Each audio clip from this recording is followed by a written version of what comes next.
हरे Krishna everyone. हरे कृष्ण माता जी। हरे कृष्णा।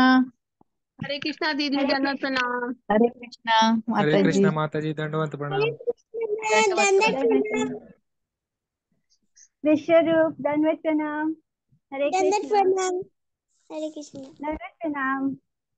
ओम अज्ञानतिमिरान्धस्य ज्ञानाञ्जनशलाकया चक्षुरुन्मिलितं येन तस्मै श्रीगुरवे नमः। वाञ्छाकल्पतरुभ्यश्च कृपा सिन्धुभ्येव च पतितानां पावनेभ्यो वैष्णवेभ्यो नमो नमः। जय श्री कृष्ण चैतन्य प्रभु नित्यानंद श्री अद्वैत गदाधर शिवासादि गौर भक्तवृंद। हरे कृष्णा कृष्ण कृष्ण हरे हरे, हरे राम राम राम हरे हरे, हरे कृष्णा कृष्ण कृष्ण हरे हरे, हरे राम राम राम हरे हरे, हरे कृष्णा कृष्ण कृष्ण हरे हरे, हरे राम राम राम हरे हरे। तो कल हम लोग ने टेक्स्ट 8 तक किया था। आज कोशिश करेंगे कि पूरा कंप्लीट कर पाए। टेक्स्ट 9 एंड 10 एक साथ है। तो कविं पुराणम अनुशासितारम अनोर अनियाम सम अनुस्मरेदिया सर्वस्य धातारम अचिन्त्य रूपम आदित्य वर्णम तमसा परस्तात् प्रयाण काले मनसा चलेन भक्त्या युक्तो योग बलेन चैव भ्रुवोर्मध्ये प्राणम् आवेश्य सम्यक् सातं परम पुरुषम् उपैति दिव्यम्। तो अब भगवान जी बता रहे हैं कि कैसे किस मेथड से हमें ध्यान लगाना है, मेडिटेशन करना है भगवान के ऊपर यानी उनके ऊपर। तो कृष्ण के ऊपर हमें किस तरह मेडिटेशन करना है। तो भगवान बताते हैं कि वो जो सर्वव्याप्त है, जो सब जगह है। हमें भगवान के बारे में कैसे सोचना है, वो जो सब जगह है, सब जगह मौजूद है, वो जो शाश्वत है, इटर्नल है, वो जिनके पास जो सबको कंट्रोल करते हैं, सुप्रीम कंट्रोलर है। यहाँ तक कि माया देवी भी उनके ही कंट्रोल में है। और जो इन्फिनिट है, अ, जिनका मतलब कोई हम ये नाप नहीं सकते, जो वो इतने मतलब इतने बड़े हैं वो। और फिर वो सबको क्रिएट करते हैं, क्रिएटर हैं। फिर वो हमारे मंडे यानी हम जो हमारी भौतिक बुद्धि है उससे ऊपर है वो। और हम उनको नहीं समझ सकते, हम उनको कंसीव नहीं कर सकते कि वो कैसे हैं। यानी हम वो इस ऐसे हैं जिनको हम नाप नहीं सकते, जिनको हम समझ नहीं सकते। वो हमारे बुद्धि की समझ से परे हैं और हमेशा फिक्स्ड हैं अपने पोजीशन में, यानी उनके अंदर कोई चेंजेस नहीं होते। और वो सेल्फ मैनिफेस्ट है, जब उनकी इच्छा होती है तब वो हमें हमारे सामने प्रकट होते हैं। और वो सूर्य की तरह सेल्फ एफल्जेंट है, यानी जिस तरह सूरज में अपनी रोशनी होती है उसी तरह कृष्ण में भी अपनी रोशनी है, इस तरह। और वो एब्सोल्यूट ट्रूथ है उनके, वही सबसे बड़ा सत्य है। उनके अलावा और कुछ भी सत्य नहीं है। और वो इस मटेरियल नेचर से परे हैं, यानी इस भौतिक संसार से परे हैं। तो ये सारे उनके गुण, क्वालिटीज को हमें याद करके उन पर ध्यान करना है। तो at the time of death, यानी जब हमारा अंत समय होगा, तो हम अपना मन जो है वो उसको स्टेडी करना है। और अपना जो लाइफ एयर है, जो हमारा प्राण वायु है, उसको हमें दोनों आईब्रोज पे स्थिर करना है। और जो हमने योगा प्रैक्टिस की है, जिस तरह ध्यान लगा के, तो ये तरीका बता रहे हैं कि जो योगी होते हैं, जो योगा प्रैक्टिस करते हैं, वो किस तरह भगवान पर कंसंट्रेट करके अपने प्राण त्याग सकते हैं, जिससे कि वो वापस इस धरा पर ना आ पाए। तो इस तरह भगवान ने बताया कि ये किस तरह भगवान के क्वालिटीज पे ध्यान लगाना है। फिर अपने प्राण वायु को किस तरह अपने दोनों आईब्रोज में फिक्स करना है। और फिर जो और फिर उस मेडिटेशन में होकर अपने प्राणों को त्यागना है। तो ये योगियों के लिए बताए, योगियों के लिए ये तरीका होता है कि इस तरह वो अपने प्राणों को त्याग करेंगे ध्यान में, तब वो श्री कृष्ण को प्राप्त कर पाएंगे। यद अक्षरम वेद विदो वदन्ति विशन्ति यद यतयो वितराग यद इच्छन्तो ब्रह्मचर्यं चरन्ति तत्ते पदम संग्रहेण प्रवक्ष्ये। तो जो लोग वैदिक लिटरेचर में कई बहुत अच्छे ज्ञाता है, जिन्होंने काफी वैदिक लिटरेचर का ज्ञान अर्जित किया है और जो ओम को चैंट करते हैं और जिन्होंने संसार का त्याग कर दिया है, ऐसे ऋषि मुनि, वो ब्रह्म में एंटर करते हैं। जो लोग ओम में को चैन करते हैं वो कहाँ जाते हैं? वो भगवान के जो दिव्य प्रकाश है, जो ब्रह्म ज्योति है, उसके अंदर एंटर करते हैं और वो इसको अटेंड करने के लिए, इस परफेक्शन को प्राप्त करने के लिए ब्रह्मचर्य व्रत पालन करते हैं। और फिर अब भगवान बोलते हैं कि अब मैं आपको बताता हूँ वो तरीका जिससे कि हम इस मटेरियल एग्जिस्टेंस से, इस भौतिक संसार से हम मुक्त हो सकते हैं। सर्वद्वाराणि संयम्य मनोरिधि निरुद्धया च बुद्धि अध्यात्म मना प्राणम अस्थितो योग धारण ओम इति एक अक्षरम ब्रह्म व्यवहारन् माम अनुस्मरन् या प्रयाति त्याजन सा याति परमं गति।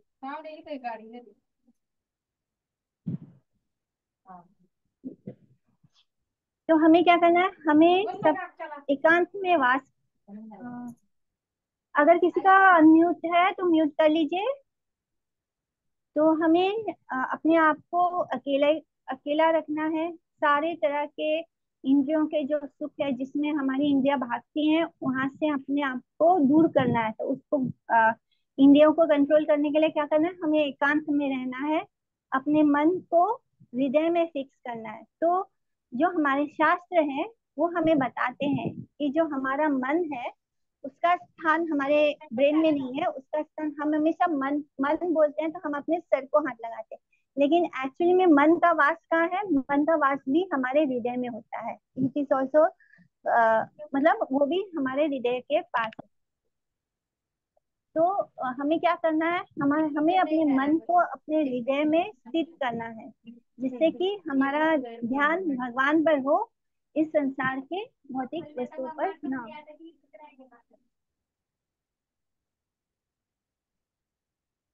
विशाल प्रभु, आपका अनम्यूट है माइक, उसको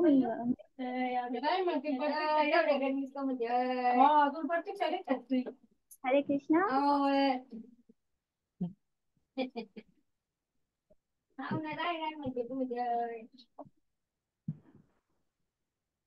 तो इस तरह हम जब अपना शरीर त्याग करेंगे, उन्हें उनको क्या करना है? उन्हें एकांत में रहना है, अपने इंद्रिय को इंद्रिया उनकी कहीं भी इधर उधर ना भागे, इसलिए।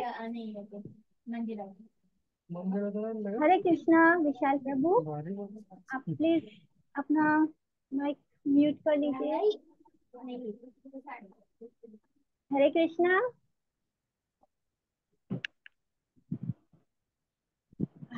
तो हमें अपने मन को अपने हृदय में फिक्स करना है। हरे और जो हमारे प्राण वायु है, और जो हमारे प्राण वायु है, जो हमारे प्राण वायु है, उसको अपने दोनों आईब्रोज पे सीता दी, सीता दी आपके पास ऑप्शन, आप सबको अनम्यूट, आप सबको अनम्यूट कर दो अपने उससे सेटिंग में जाके। नहीं, मैं होस्ट नहीं हूँ, ये बेसिक जूम है, तो मैंने विजय को होस्ट किया है, वो रिकॉर्डिंग नहीं कर पाएगा। मैं विजय को बोल देती हूँ, मैं विजय को बोल देती हूँ, मैं बोलती हूँ।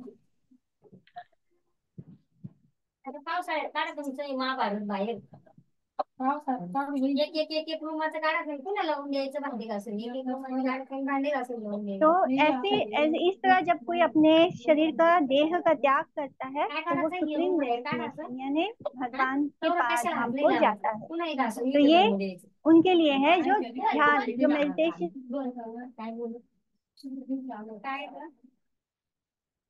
करते हैं, जिन्होंने योगा प्रैक्टिस किया है। ये स्मरति नित्यसा तस्याहं सुलभ पार्थ नित्य युक्तस्य योगिना। तो अब भगवान बता रहे अनन्य चेता सतता, अनन्य भक्ति करना, यानी बिना अपने मन किसी भी तरफ डाइवर्ट हुए बिना ना योगा में, ना कर्म में, ना ज्ञान में। तो भगवान बता रहे हैं कि पहले उन्होंने क्या बताया कि कर्म मिश्र भक्ति बताया, उन्हें कर्म मिश्र भक्ति बताया जिसमें कि हमारी कर्म और भक्ति योगा दोनों मिश्रित है, यानी हमें निष्काम कर्म करके भक्ति को प्राप्त करना है। इसके बाद उन्होंने वो 4 तरह के लोगों के बारे में बताया जो भक्ति में आते हैं। किस तरह जो किसी तकलीफ या परेशानी में होते हैं, या दीदी फिर आवाज जो बहुत आ रही है। जिन्हें ज्ञान जिज्ञासु होते हैं, या फिर वो जो ज्ञानी होते हैं, तो और एक वो होते हैं जिन्हें मटेरियल डिजायर्स होते हैं, यानी जो मटेरियल डिजायर्स की प्राप्त करना चाहते हैं। इस तरह बोल दिए विजय को करेंगे, बोल दिए।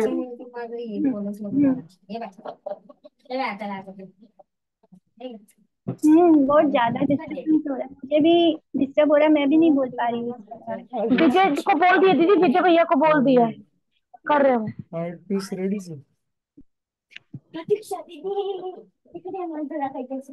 वो सबको म्यूट करेगा तो मैं भी म्यूट।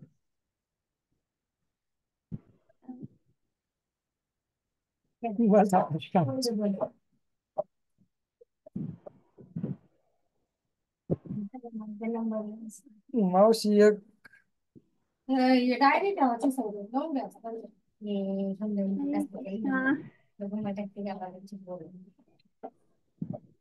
हरे कृष्णा। विजय मुझे होस्ट बना दीजिए। तुला मी अशी तशी वाटते का? तेव्हा चित्र काढलंय ना, पण एवढं खराब. फोन में 2 कॅमेराचा. तो हम अनन्य चिया सतताम नित्य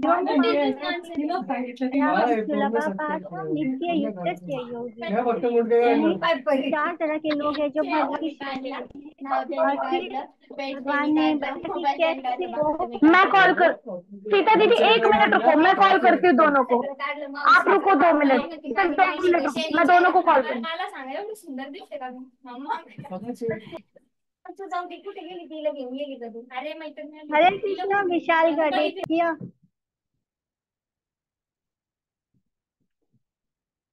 हाँ, थैंक यू। तो हमें कैसे अनन्य चेता सतराम, तो भगवान बताते हैं कि कैसे पहले उन्होंने बताया कर्म मिश्रित भक्ति बताया, जिसमें कर्म और भक्ति में कर्म मिश्रित होता है। उसके बाद 4 तरह के लोग होते हैं जो भगवान की शरण लेते हैं, और फिर कैसे वो ओल्ड एज, जरा, व्याधि और ओल्ड एज से और मृत्यु से लिबरेट हो सकते हैं, मुक्त हो सकते हैं। फिर उन्होंने बताया कि कैसे योगा मिश्रित भक्ति बताया, यानी ध्यान योगा में भक्ति जब मिश्रित होती है तब वो कैसे होता है। तो अब वो बता रहे हैं, अब उन्होंने जो अभी हमने पिछले वर्ष में पढ़ा, तो वो योग मिश्रित भक्ति से कैसे हम मुक्त हो सकते हैं, कैसे हमें अपने प्राण वायु को अपने दोनों आइब्रोज में फिक्स करना है, अपने मन को अपने हार्ट में फिक्स करना है, अपने आप को एकांत में रहना है, और ओम की चैंटिंग करते हुए अपने शरीर का त्याग करना है। तो इस तरह करने से हम भगवान के धाम को जा सकते हैं। और अब भगवान हमें किस बात का हिंट दे रहे हैं? अनन्य चेता सतताम, यानी सिर्फ मेरा नाम याद करो, मुझे याद करो, ऐसे मतलब। और अनन्य यानी सिर्फ केवल भक्ति करना है, हमें ना कर्म मिश्रित भक्ति करना है, ना हमें ज्ञान मिश्रित भक्ति करना है, ना हमें योग मिश्रित भक्ति करना है। हमें क्या करना है? हमें सिर्फ प्योर भक्ति करनी है। तो भगवान अभी हमें इंडिकेशन दे रहे हैं कि हमें प्योर भक्ति करनी है, बिना जिसमें कुछ भी मिश्रित ना हो। तो जब हम प्योर डिवोशनल सर्विस करते हैं, यानी प्योर भक्ति करते हैं, तब क्या होता है? हम ये जो भक्ति योगीज होते हैं वो सततम, यानी वो कंटिन्यूसली भगवान को रिमेम्बर करते हैं, हर समय वो भगवान का स्मरण करते हैं, बिना 24 घंटे, चाहे वो सो रहे हो चाहे वो जाग रहे हो।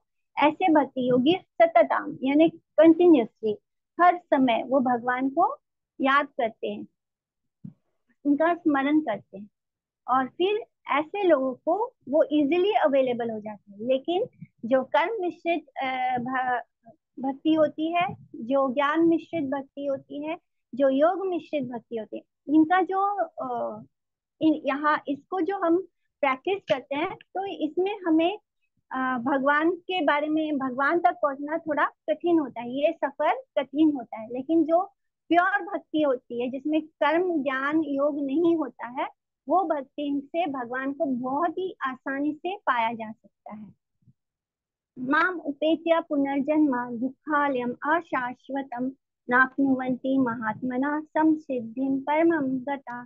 तो जो भक्ति योगी होते हैं वो इस मटेरियल वर्ल्ड के मिजरीज, जो ये संसार है जो पूरी तरह दुखों से भरा हुआ है, जहाँ पे बार बार जन्म और मृत्यु होता है, और उससे ये जो भक्ति योगीज होते हैं वो इस संसार में दोबारा वापस लौट कर नहीं आते। उनका मन कहाँ होता है? उनका मन कृष्ण में फिक्स हो जाता है, और यही सिम्टम होता है कि वो प्योर डिवोशनल सर्विस में, यानी वो प्योर भक्ति में।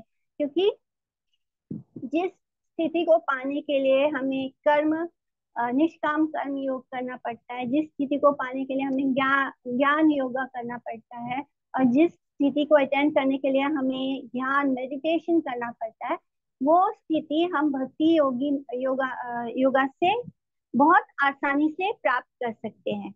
जिससे कि हमें एक्चुअली में हम किस गोल को अचीव करना है, जिसमें हम लगातार कंटिन्यूसली कृष्ण को याद कर सके। इसी गोल को अचीव करने के लिए हमें कर्म मिश्रित भक्ति का स्टेज से गुजरना होता है।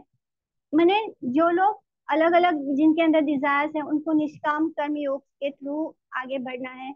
और अगर कोई व्यक्ति सिर्फ निष्काम कर्म योग ही करता है और आगे नहीं बढ़ता, तो उसे हम कर्म योगी बोलेंगे। जो ज्ञान योगा में आके स्थिर हो जाता है, उसके आगे नहीं बढ़ता, उसको हम ज्ञान योगी बोलते हैं। और जो ध्यान योगा में स्थिर हो जाता है, उसको हम ज्ञान योगी बोलते हैं, यानी वो और स्टेप्स आगे नहीं बढ़ते। इसी तरह जो भक्ति योगी होते हैं, वो उन्हें दोबारा इस मटेरियल वर्ल्ड को नहीं देखना पड़ता, उन्हें बार बार जन्म और मृत्यु का सामना नहीं करना पड़ता। लेकिन जो ज्ञान में अपना इंटरेस्ट खो दिए हैं, यानी ज्ञान योगा में, और बिना किसी डिविएशन के वो डिवोशनल सर्विस में स्थिर हो जाते हैं। यानी एक ज्ञान योगा में आने के बाद अगर वो व्यक्ति उसको ज्ञान योगा में इंटरेस्ट खत्म हो जाए, जैसे कि मैंने अभी बताया कि जो ज्ञान योगा में स्थिर हो जाता है और आगे नहीं बढ़ता भक्ति योगा की तरफ, तो उसे हम ज्ञान योगी कहते हैं। लेकिन अगर कोई ज्ञान योगा को छोड़ के भक्ति को एक्सेप्ट कर लेता है, कृष्ण की भक्ति को एक्सेप्ट करता है और उसकी शरण ले लेता है, तो वो प्योर डिवोशनल सर्विस में एंगेज हो जाता है, यानी वो प्योर भक्ति में, शुद्ध भक्ति में भगवान की लग जाता है। वो अब्रह्म भुवन आलोका पुनरावृतनो अर्जुन माम उपेत्य तु कौन्तेय पुनर्जन्म न विद्यते। तो इस मटेरियल वर्ल्ड में जितने भी प्लैनेट्स हैं, उस यानी ब्रह्मलोक से लेके सत्यलोक, सब टेम्पररी। ब्रह्मलोक को ही सत्यलोक कहा जाता है, जहाँ पे ब्रह्मा जी रहते हैं उसको सत्यलोक कहते हैं। तो सबसे ऊपर जो हमने पढ़ा था कि 14 भुवन है, 14 प्लानिटरी सिस्टम है, उसमें से जो सबसे ऊपर है वो ब्रह्मा जी का घर है, यानी सत्यलोक है। तो सत्यलोक से लेके नीचे पाताल लोक तक जितने भी लोक हैं, इन 14 लोकों में कोई भी मृत्यु और जन्म और मृत्यु से अछूता नहीं है, यानी सब जगह मिजरीज है। जहाँ पे भी शुरुआत है और अंत है, हर वो जगह जहाँ पे शुरुआत और अंत होता है, यानी जहाँ पे जन्म और मृत्यु होता है, वो जगह दुखों से भरा हुआ होता है। और वहां से हमें कोई मतलब वो सारी चीजें, वो ऑब्वियसली जहाँ पे किसी चीज की शुरुआत हो और अंत हो तो वो चीज टेम्पररी है, और जहाँ पे किसी चीज का शुरुआत नहीं होता और अंत नहीं होता वो इटर्नल होता है। तो ब्रह्म लोक से लेके पाताल लोक तक सब जितने भी लोक हैं, 14 भुवन है, वो सब टेम्पररी है। और वहाँ रहने वाले जो भी जीव हैं वो बार बार जन्म और मृत्यु के चक्र में फंसे रहते हैं। लेकिन जो व्यक्ति श्री कृष्ण की शरण ले लेता है, जो मेरी शरण में आ जाता है, उसे फिर दोबारा जन्म नहीं लेना पड़ता, ऐसा कृष्ण बोल रहे हैं। तो इस स्टेटमेंट का एक और क्या मतलब होता है कि जो कर्म योगी होते हैं, जो ज्ञान योगी होते हैं, यानी उनकी भक्ति जो है वो मिश्रित है, वो प्योर नहीं है, तो वो भी जन्म बाबा उन्हें भी दोबारा जन्म नहीं लेना पड़ता। पर ये कब होगा? जब वो स्टेज बाय स्टेज जाके ग्रेजुअली वो भक्ति योगा में आ जाते हैं। यानी वो कर्म योगी है तो कर्म योगी तक ही ना रुककर, ज्ञान योगी है तो ज्ञान योगी तक ना रुककर, ध्यान योगी है तो ध्यान में ना रुककर आगे बढ़ जाए और भक्ति योगा में आ जाए, तब वो भी भगवान के धाम को चले जाते हैं और उन्हें भी बार बार जन्म मृत्यु के चक्र में नहीं फंसना पड़ता। यानी अल्टीमेट भगवान क्या प्रूव कर रहे हैं कि सिर्फ भक्ति योगा से ही हम बार बार इस जन्म और मृत्यु के चक्र से मुक्त हो सकते हैं। तो भगवान बार बार इसी बात को स्थापित करते हैं कि भक्ति ही सुप्रीम है। सहस्र युग पर्यंतम आहार यद ब्राह्मणो विदु रात्रिं युग सहस्रांतम ते अहोरात्र विदो जना। तो ह्यूमन कैलकुलेशन के हिसाब से, मानव कैलकुलेशन के हिसाब से, जो 1000 चतुर्युग है, इतना बड़ा ब्रह्मा का एक दिन है, और 1000 चतुर्युग का ब्रह्मा का एक रात्र होता है। यानी जितना लंबा उसका दिन है, उतना लंबा ब्रह्मा का रात भी होता है, 1000 चतुर्युग। तो इस तरह ब्रह्मा का लाइफ तो बहुत बड़ा है, और ऐसा वो 100 साल जीता है। यानी एक दिन उसका 1000 चतुर्युग है, एक रात उसका 1000 चतुर्युग है, ऐसे करके वो 100 साल जीता है। लेकिन फिर भी वो भी जन्म और मृत्यु से बचा हुआ नहीं है। लेकिन वही ब्रह्मा जो है, इट इज अ पोस्ट, वो एक पोस्ट है जहाँ पे भगवान जब कोई अपने 100 जीवन काल में, यानी कोई मनुष्य जब अपने 100 जीवन काल में वर्ण आश्रम धर्म का बहुत सीरियसली पालन करता है, यानी कुछ भी उसका छूटता नहीं, परफेक्टली वो वर्ण आश्रम धर्म का पालन करता है अपने 100 जन्मों में, तब जाके उसको एक ब्रह्मा का पोस्ट प्राप्त होता है। तो इसी तरह अगर कोई ब्रह्मा भगवान का प्योर डिवोटी बन जाए, वैष्णव बन जाए, तो उसे भी लिबरेशन प्राप्त होता है, यानी वो भी भगवान के धाम जाता है। अदरवाइज उसको भी जन्म और मृत्यु के को देखना पड़ता है। अव्यक्ता व्यक्ता सर्वा प्रभवन्ति अहर आगामी रात्रि आगामी प्रलीयन्ते तत्रैवा व्यक्त समग्न के। तो भगवान बोल रहे हैं कि जब ब्रह्मा ही जो फर्स्ट जीव है, वो ही जन्म और मृत्यु के चक्र से बचा नहीं है, तो हम देवी और देवताओं के बारे में क्या बोले? ह्यूमन बींग्स के बारे में तो बोल ही नहीं सकते, वो तो ऑलरेडी जन्म और मृत्यु के चक्र में फंसे हैं। यहाँ तक कि जो देवी देवता होते हैं, उनका भी एक लाइफ टाइम होता है, और उसके बाद वो भी मर जाते हैं। तो इस मटेरियल वर्ल्ड में कोई भी अछूता नहीं है, सबको जन्म और मृत्यु के चक्र से गुजरना पड़ता है, अनलेस एंड अनटिल वो व्यक्ति कृष्ण की शरण ना ले और अनन्य भक्ति ना करे, यानी केवल भक्ति, ओनली भक्ति, नो कर्म मिश्रित भक्ति, नो ज्ञान मिश्रित भक्ति, नो ध्यान मिश्रित भक्ति, बस भक्ति करना है। और तभी कोई व्यक्ति भगवान के धाम जा सकता है, जन्म मृत्यु के चक्र से मुक्त हो सकता है। तो इसी तरह जब ब्रह्मा का दिन होता है, तो जितने भी जीवात्मा होते हैं वो मैनिफेस्ट हो जाते हैं, और यानी क्रिएशन शुरू हो जाता है। और जैसे ही ब्रह्मा का रात होता है, तो जैसे ही उनका रात होता है, तो जितना भी क्रिएशन है वो अनमैनिफेस्ट हो जाता है, यानी वो डिस्ट्रॉय हो जाता है, यानी सब कुछ खत्म हो जाता है। जैसे ब्रह्मा का दिन होता है तो सब पूरी सृष्टि की रचना हो जाती है, ब्रह्मा का रात होता है तो सब कुछ एनहेलिट यानी खत्म हो जाता है। भूत ग्रामा सा एवायम भूत्वा भूत्वा प्रलीयते रात्रि आगमे वशापाथ प्रभावती अहर आगमे। तो इस तरह जो भी मूविंग है, जो भी चल है अचल है जीवात्माएं, वो सब ब्रह्मा के एक दिन में प्रकट होते हैं, और वही सब ब्रह्मा के एक रात में अनमेनिफेस्ट। तो इस तरह ब्रह्मा के 100 वर्ष होते हैं, उसमें से हर दिन उस सृष्टि की रचना होती है, हर रात सृष्टि खत्म हो जाती है।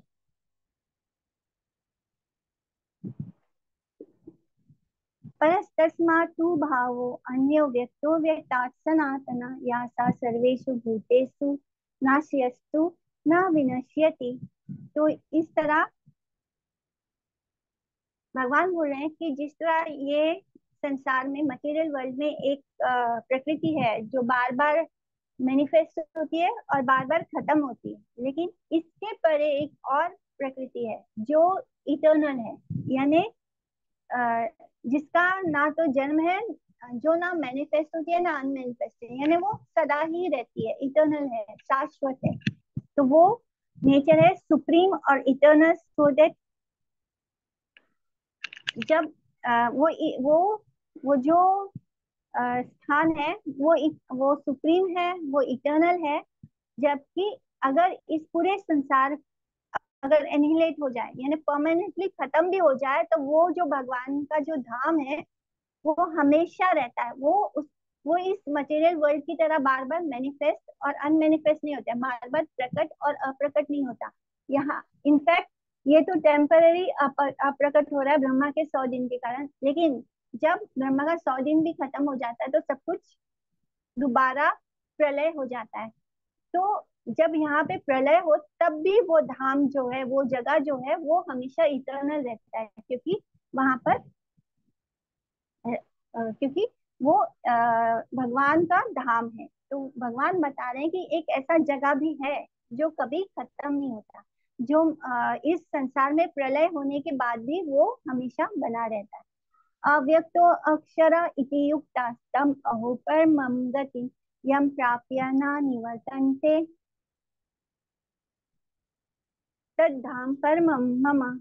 यानी वो धाम, वो जो भगवान का दिव्य धाम है, वो इनपेरिशेबल है, यानी वो कभी खत्म नहीं होता, अक्षर है, इनफैलिबल है। वहाँ कुछ भी वहाँ सब कुछ अच्छा होता है, और वो सुप्रीम डेस्टिनेशन, यानी हम सब जीवात्माओं के लिए वही हमारा सुप्रीम डेस्टिनेशन है, वही हमारा लक्ष्य है जहाँ पे हमें जाना है।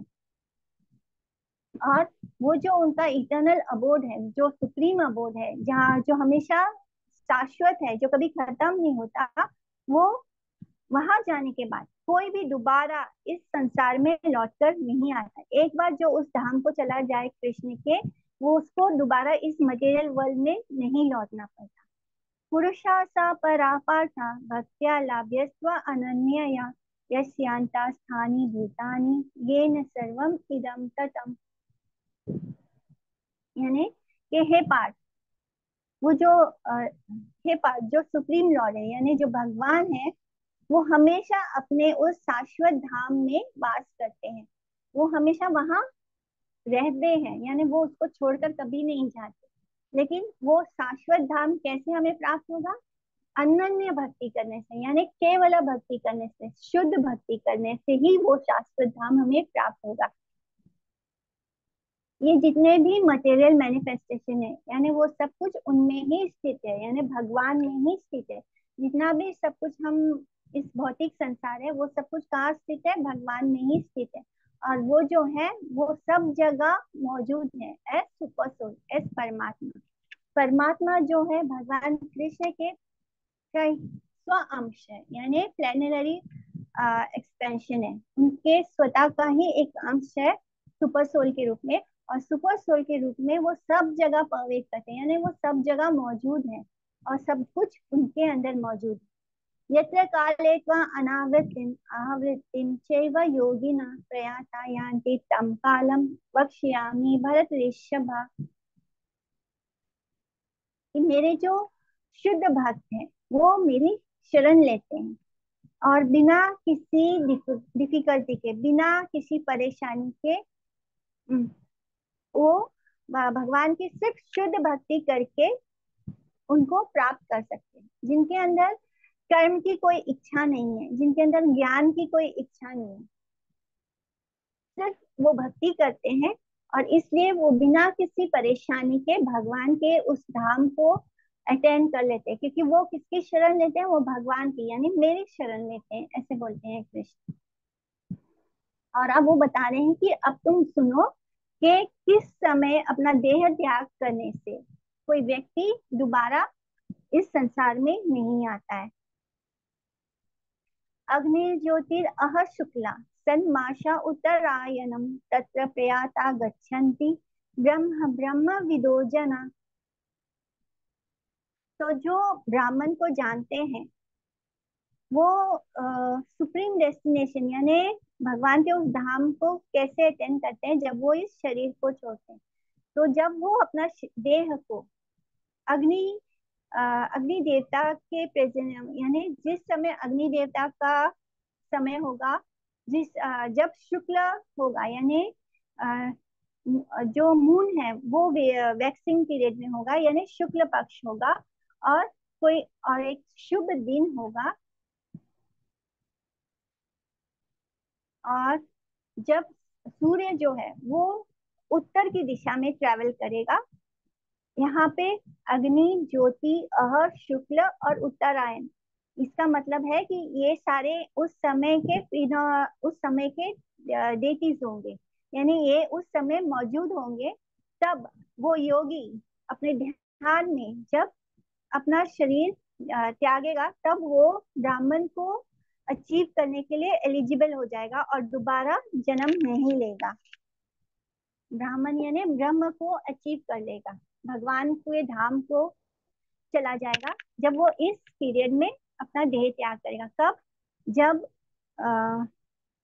सूर्य अग्नि ज्योति अह शुक्ल और उत्तरायण का समय होगा। उस समय ध्यान करके जब वो योगी अपने जिस तरह से उसने ध्यान करके पूरी लाइफ को प्रैक्टिस करता है, उस समय वो उसी समय राइट टाइम पर जब वो अपना शरीर त्याग करेगा, मैंने उसको ये सब कुछ अच्छे से कैलकुलेट करना होगा, और फिर उसके योगा के बल से जब वो अपने प्राण वायु का त्याग करेगा और तब वो ब्रह्म को प्राप्त करने के लिए एलिजिबल हो जाएगा और दोबारा जन्म नहीं लेगा। फिर सेकंड में बता रहे हैं, धूमो रात्रि तथा कृष्ण सन्माशा दक्षिणायनम तत्र चंद्रमासम ज्योतिर्योगी प्राप्य निवर्तते। तो अब बता रहे हैं कि जो कर्म योगी होते हैं वो अगर इस संसार को छोड़ते हैं, जब स्मोक हो, जब धुआं हो, धूप हो, जब रात का समय हो, और जो मून होता है वो कृष्ण पक्ष में होगा, और और जो सूर्य है वो नेक्स्ट 6 मंथ्स को जब वो साउथ में ट्रेवल करता है, सूर्य जब पहले 6 महीने वो सूरज नॉर्थ की तरफ ट्रेवल होता है, उसके बाद वही सूर्य नेक्स्ट 6 मंथ्स को साउथ की दिशा में ट्रेवल करता है। तब जो कर्म योगी अपने देह को त्याग करता है उसे क्या मिलेगा? उसे मून प्लैनेट मिलता है, यानी उसे चंद्रमा में वास मिलता है, जहाँ पर वो अपने सारे अच्छे कर्मों का फल भोगता है। वो अपने और उस हेवनली प्लैनेट में वो अपना बहुत उसको इंजॉयमेंट करता है, क्योंकि वो कर्म योगी है तो उसका इच्छा अपनी इच्छाओं को पूरा करना है। तो डिजायर्स के कारण ही वो भक्ति में आया था, तो अब भगवान उसकी डिजायर्स को पूरा करते हैं, उसे मून प्लैनेट प्राप्त होता है और वहां पे वो अपने सारे अच्छे कर्मों का फल भोगता है, और जब उसके अच्छे कर्मों का फल समाप्त होता है वो दोबारा इस धरती पर आता है। शुक्ल कृष्णे गति हेते जगता शाश्वते मते एकाया यति अनावृत्तिम अनायावर्तते पुनः। तो इस तरह ये दो तरीके हैं जिससे कि कोई व्यक्ति योगी अपना शरीर देह त्यागता है।